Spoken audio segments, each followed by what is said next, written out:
aunque el solo hecho de su militancia en una organización ilegal ya era un delito y la sentencia del juez confirmó que habían participado en alguna acción armada.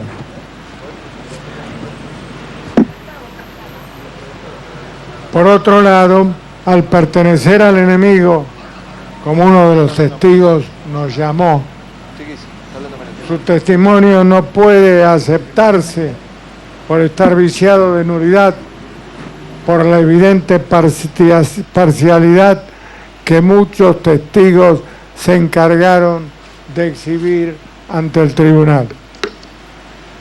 Además, puedo preguntarme por qué se nos juzga a nosotros cuando un juez en aquella ocasión los condenó a ellos y fue un asunto terminado. Ahora vuelve a empezar, pero son los revolucionarios del 70 quienes nos acusan por haberlos condenado en 1975.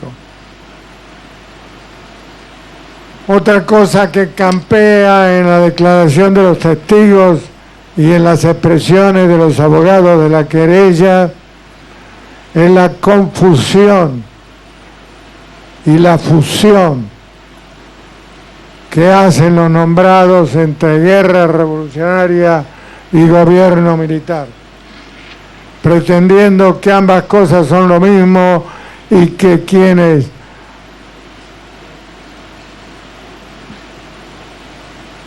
fueron absolutamente contemporáneos.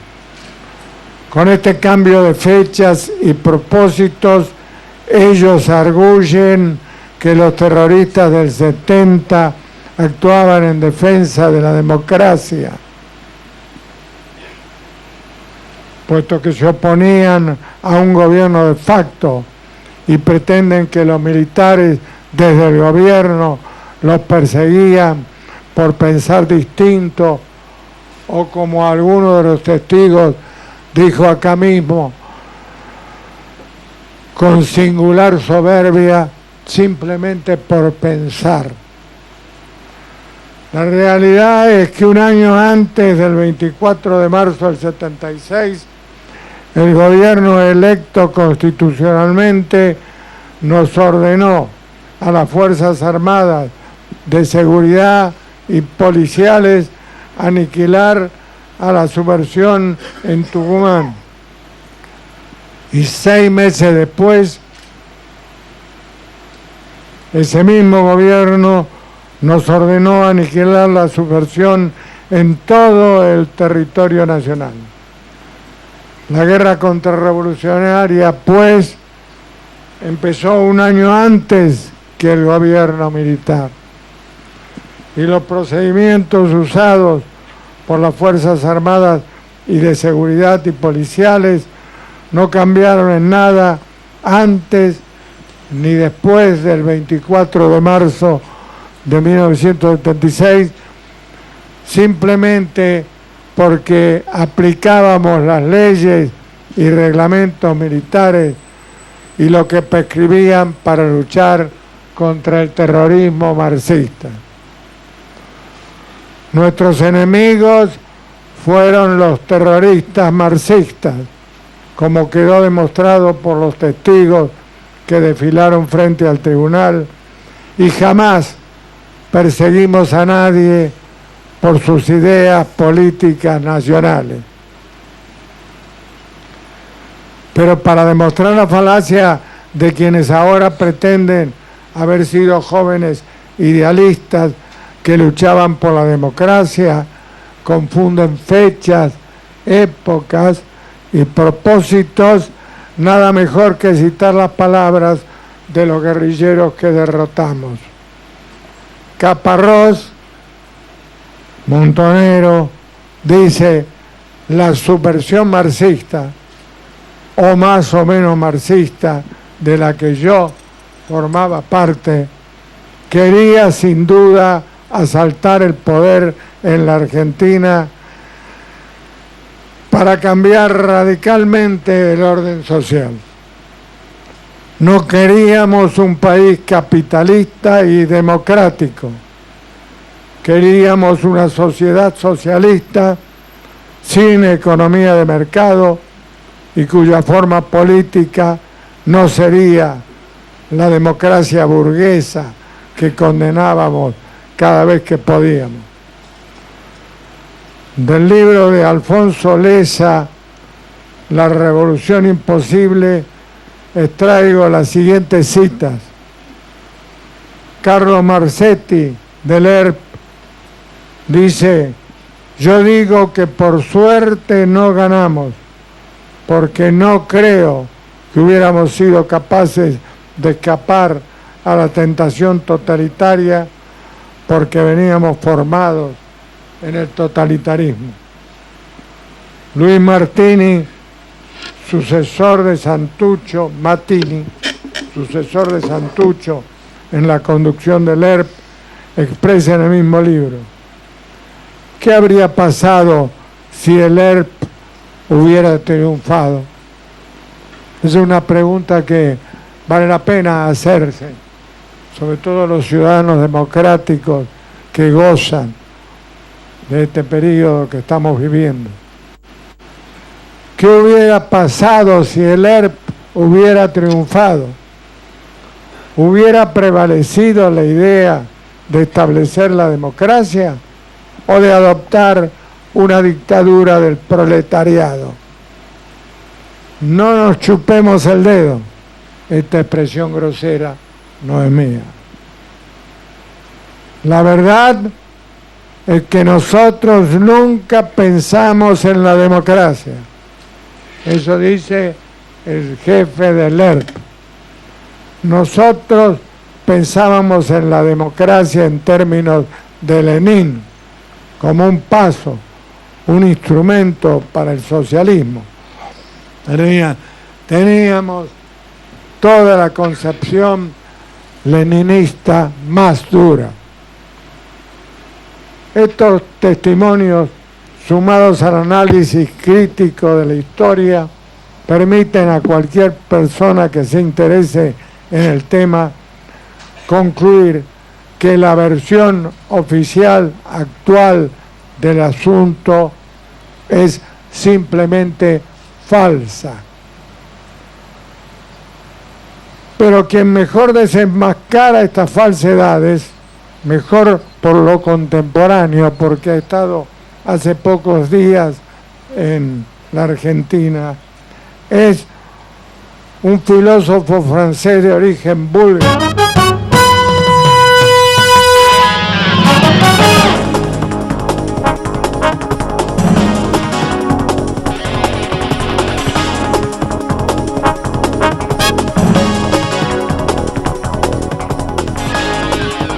Ya volvemos con las últimas palabras de Menéndez. Se servía. El visitante ignora todo lo relativo a su vida anterior a la detención. Han sido reducidas al papel de víctimas meramente pasivas que nunca tuvieron voluntad propia ni llevaron a cabo ningún acto. Lo hemos oído acá, de testigos. Sin embargo, sigue diciendo Todorov, su tragedia va mucho más allá de la derrota y la muerte. Luchaban en nombre de una ideología que, si hubiera salido victoriosa, probablemente habría provocado tantas víctimas, si no más, como sus enemigos. En todo caso, en su mayoría eran combatientes que sabían que asumían ciertos riesgos. De nuevo, no hay lesa humanidad cuando se combate a combatientes armados, aunque sean irregulares. La manera de presentar el pasado en estos lugares, sigue Todorov, seguramente ilustra la memoria de uno de los actores del drama, el grupo de los reprimidos, pero no se puede decir que defiendan eficazmente la verdad, ya que omiten parcelas enteras de historia. En cuanto a la justicia, si entendemos por tal un juicio que no se limita a los tribunales, sino que atañe a nuestras vidas, sigue siendo imperfecto. El juicio equitativo es aquel que tiene en cuenta el contexto en el que se produce un acontecimiento, sus antecedentes y sus consecuencias.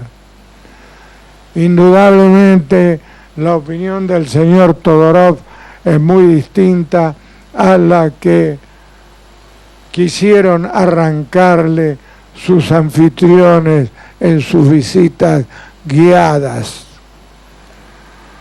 Lo que verdaderamente pasó fue que hace 60 años la guerra estalló repentina y brutalmente en nuestro país.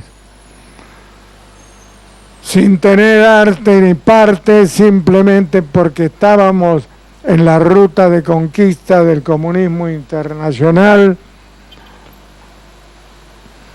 los argentinos sufrimos el asalto de los subversivos marxistas, que por orden y cuenta de la Unión Soviética y de su sucursal americana, Cuba, se proponían someter a nuestro país y a toda Latinoamérica a su sistema y sumarnos a sus satélites.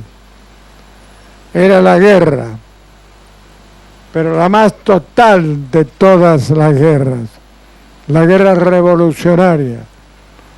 No se trataba de pretender arrancarnos un pedazo de territorio, un paso entre dos océanos o una zona de influencia geopolítica o económica. A lo que la subversión apuntaba era al alma de nuestro pueblo, para someterlo a un régimen despiadado y brutal. Como su nombre lo indica, la guerra revolucionaria revoluciona el modo de vida del pueblo que elige como víctima. El propósito de los subversivos al declararnos la guerra revolucionaria era asaltar el poder para instaurar un régimen comunista bajo el cual, en lo externo, la invicta Argentina se convertiría en un triste satélite de Rusia y en lo interno dejaríamos de ser libres para pensar, expresarnos, poseer bienes, decidir qué hacer con ellos, entrar y salir del país, disponer de nuestras vidas y de la de nuestras familias, porque todo pertenecería y sería manejado por el Estado totalitario. Bueno, ya volvemos, ahí vemos a Jorge Rafael Videla escuchando lo que está diciendo Menéndez.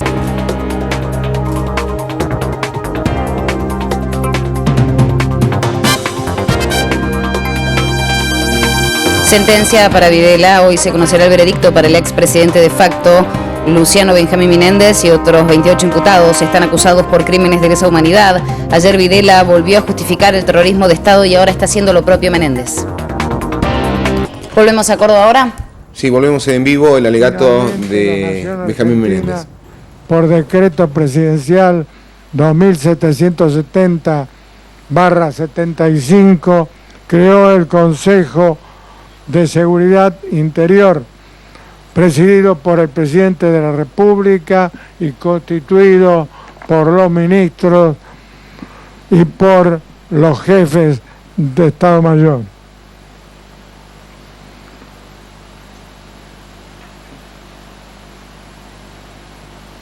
Este Consejo de Seguridad debía dirigir todos los esfuerzos nacionales, de ahí que lo compusieran todos los presidentes, los ministros y los comandantes, debía dirigir todos los esfuerzos nacionales para la lucha contra la subversión. Y ordenó a sus Fuerzas Armadas, por decreto presidencial número 2772/75, firmado como el anterior por el presidente Luder, que procedan a ejecutar las operaciones militares y de seguridad que sean necesarias a los efectos de aniquilar el accionar de los elementos subversivos en todo el territorio del país. Esta expresión, aniquilar el accionar de los elementos subversivos, ha servido a los terroristas de pretexto para afirmar que las fuerzas legales nos excedimos al aniquilar a los hombres y no al accionar. Pero, ¿cómo se puede hacer una separación entre el accionar y los hombres? Máxime en la guerra contrarrevolucionaria, donde operábamos nosotros contra un enemigo que cuando su grupo de cualquier dimensión era aniquilado, se sumaba otro o seguía actuando individualmente hasta encontrar o no nuevos compañeros, pero seguía actuando. Por suerte, el Consejo de Seguridad Interior, este organismo que creó el decreto de Luder, el Consejo de Seguridad Interior, que era, vuelvo a repetir, el organismo que dirigía la guerra, fue más concreto y en su directiva número 1/75 corrigió aquella expresión presidencial y fijó a las Fuerzas Armadas de Seguridad y policiales la misión de, leo textualmente, ejecutar la ofensiva en todo el ámbito del territorio nacional para detectar y aniquilar las organizaciones subversivas. Y para más claridad, a renglón seguido agregó, las acciones deben tender a aniquilar los elementos constitutivos de las organizaciones subversivas. Se terminó el cuento de aniquilar el accionar. La Argentina rechazó la agresión armada, pero no sin sufrimiento.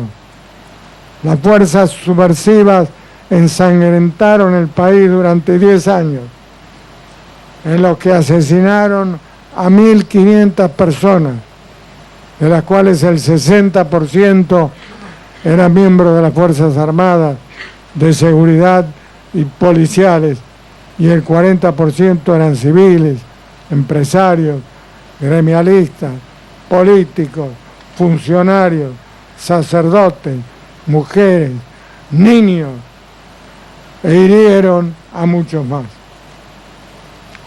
Secuestraron en esos 10 años tenebrosos a 1.750 personas y cometieron en esos 10 años terribles 21.600 atentados terroristas, 6 por día. De nuevo, para tener dimensiones comparadas, las Brigadas Rojas realizaron 300 atentados en toda su campaña. Las Fuerzas Armadas, aplicando las leyes y reglamentos militares en vigencia, cumplieron en pocos años la misión encomendada por la nación de vencer al enemigo. Y al acortar la guerra, ahorraron sufrimientos a la patria. Comparémonos con Colombia, que desde hace 60 años soporta el flagelo constante de la guerrilla terrorista, la cual todavía controla una parte del país y arrastra su corte de secuestrados y muertos que se calculan en más de 100.000. Y nosotros estamos siendo juzgados. Tenemos el dudoso mérito de ser el primer país en la historia del mundo que juzga a sus soldados victoriosos que lucharon y vencieron por orden de y para sus compatriotas. El primero y el único. Esta es una carrera en que corre uno solo, nosotros, en el mundo. Ahora la justicia nacional nos juzga por supuestos crímenes cometidos por las Fuerzas Armadas en la guerra contrarrevolucionaria. Se nos señala además que debimos utilizar el Código Penal en lugar de las armas. Pero es que no recordamos que la nación argentina usó la ley y la justicia para tratar de combatir el accionar del terrorismo marxista antes de ordenarle a sus Fuerzas Armadas el uso de las armas. Y eso a pesar de los crímenes atroces cometidos por el terrorismo marxista entre 1960 y 1975. No confundamos las fechas. Esto empezó en el 60 y terminó poco después del 75, 76. Tanto le aguantó a la nación antes de decidirse a usar las armas que recuerdo un comentario despectivo que circulaba por esos años en el que se nos decía que los militares sabíamos morir, pero no sabíamos matar.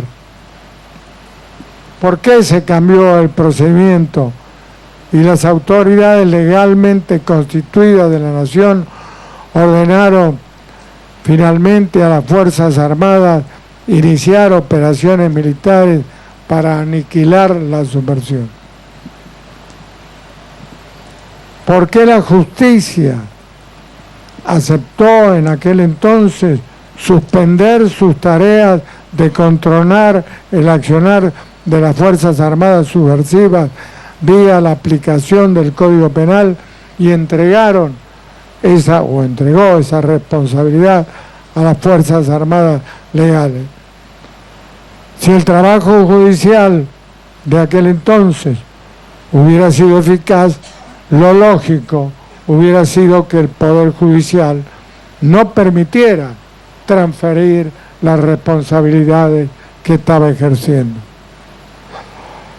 Recordemos una vez más que las Fuerzas Armadas combatieron el terrorismo marxista más de un año en Tucumán y 6 meses en todo el país, bajo las órdenes y la supervisión de un gobierno electo legalmente en el que funcionaban todas sus instituciones y sus poderes. Y entonces, con las Fuerzas Armadas empeñadas en combate, ¿cómo es que entre febrero del 75 y marzo del 76 ningún juez, ningún legislador, ningún funcionario, ningún periodista reclamó por los supuestos excesos de las Fuerzas Armadas? ¿Será que en 1975 nadie en la nación, ni el Poder Ejecutivo, ni el Legislativo, ni el Judicial, ningún funcionario, ni periodista, imaginó para frenar la agresión del terrorismo marxista otra solución que usar las armas? ¿Será que se comprendió entonces, como lo prueban numerosos artículos de esa época, que enfrentábamos una guerra y que el Poder Judicial con el Código Penal no podía librar una guerra. Ayer fue citado el doctor Botero en un discurso del 17 de diciembre de 1975. Yo voy a mencionar otro párrafo de ese discurso que decía: las Fuerzas Armadas, en cumplimiento de obligaciones constitucionales y convocadas por el gobierno, han asumido junto a las fuerzas de seguridad la responsabilidad de la acción directa contra la subversión. Lo han hecho y lo siguen haciendo con marcado y rotundo éxito. A ellos rindo, como ministro de Defensa y en nombre de la excelentísima señora Presidenta de la Nación, la gratitud y homenaje del gobierno, llamándolos beneméritos de la patria y dándoles nuestra inquebrantable determinación de no dejar de hacer absolutamente nada de lo que esté dentro de nuestras facultades y de nuestro poder de decisión para alcanzar su más completo exterminio. Lo que va de ayer a hoy es que en ese entonces los ilegales estaban en la ilegalidad y las fuerzas nacionales éramos legales. Y nadie nos discutía, y mucho menos nos disputaban esa condición, porque las circunstancias eran muy difíciles y pocos estaban decididos y capacitados para enfrentarlas. Se sucedían los crímenes del terrorismo y las declaraciones triunfalistas de los guerrilleros marxistas, instruidos, pagados y dirigidos desde el exterior, hacían temer que tuvieran ya el poder nacional en sus manos ensangrentadas.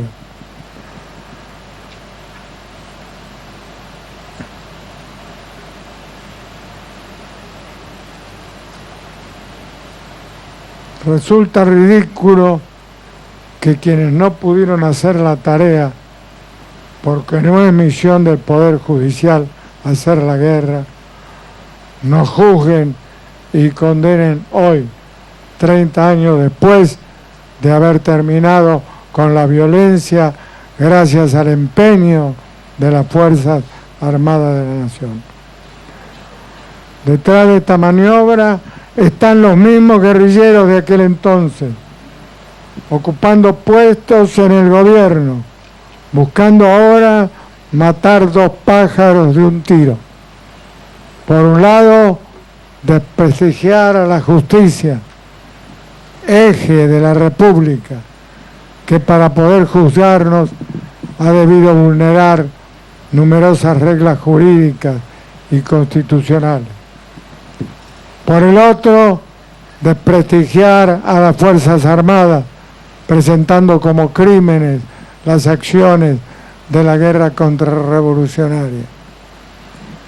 Porque derrotados, los guerrilleros abandonaron la lucha armada y se mimetizaron en la sociedad simulando ser pacíficos civiles. Pero no abandonaron sus oscuros y anticuados objetivos.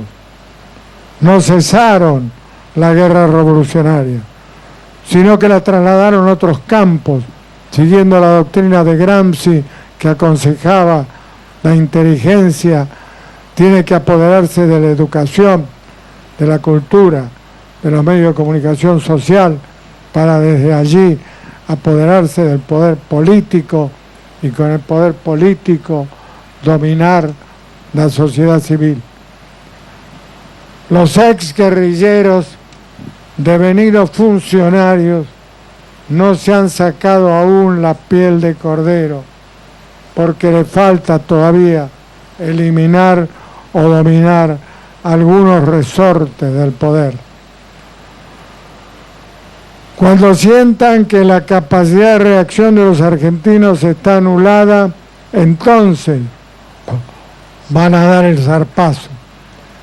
Entonces van a abandonar su disfraz pacifista y legalista y van a utilizar toda la violencia para cambiar nuestro estilo de vida. Espero que los guerrilleros de los 70, vuelvo a decir, hoy en el poder, no logren consumar sus propósitos de afianzarse en él para imponernos su régimen autoritario y vitalicio. Confío en que los argentinos nos unamos para detener esa marcha hacia el levismo. La democracia es un sistema que dignifica a quienes gobiernan, pero para que funcione adecuadamente necesita de gobernantes que no se aparten de la ley y de ciudadanos que no permitan que se aparten. Es decir, la democracia dignifica al ciudadano, pero para funcionar precisa de ciudadanos dignos. Venimos soportando 7 años de autoritarismo, en que los argentinos hemos sido avasallados, escarnecidos, insultados por un gobierno despótico que ha violado sistemáticamente la Constitución y la ley y cuya aspiración final es imponernos un gobierno autoritario. Espero que después de estos 7 años de indignidad, la misma vergüenza de haber soportado este periodo de oprobio sirva para que en lo sucesivo y para siempre los ciudadanos de nuestra república, tanto gobernantes como gobernados, cumplamos y hagamos cumplir estrictamente la Constitución y la ley, y no nos apartemos por ninguna razón de las normas institucionales, y entonces volvamos a inaugurar una nueva etapa democrática que esta vez sea, sí, auténtica y permanente. Estoy convencido que esta experiencia nos va a servir para rechazar en el futuro los caprichos arbitrarios de un caudillo en cuanto se insinúen, para ajustarnos sin concesión alguna a las normas institucionales de la República. Solo así volverá a regir la Constitución, la ley, la justicia y la libertad en la patria de la libertad. Y la democracia volverá a guiar la marcha de los argentinos a su destino de grandeza, marcha que emprendimos varias veces con éxito, mientras nos movimos con total libertad dentro del ámbito de la Constitución y que se frustró en varias ocasiones por la copia enfermiza de modelos totalitarios. Terminado, señor. Bien, deje constancia, señor secretario. Señor Videla quería hacer... Sí, adelante. Sí, señor presidente, muchas gracias. En la exposición del día de ayer se deslizó un error que quisiera quedar salvado a través de esta manifestación. Al hacer referencia al caso del secuestro de los hermanos Born, expresé que el rescate que se había pagado por ellos fueron 60 millones de pesos. En realidad fueron 60 millones de dólares. Solamente eso. Gracias, señor. Bien, deje constancia, señor secretario. Se cierra el debate. El tribunal pasa a deliberar para dictar su sentencia, la que será leída aproximadamente a las 17 horas. Trataremos de hacerlo con la mayor precisión posible.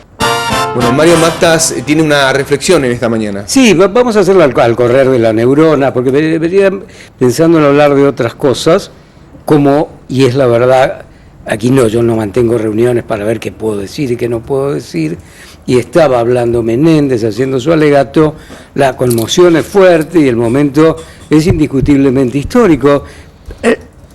Aquellos que vivimos y sobrevivimos los 70, no los podremos olvidar.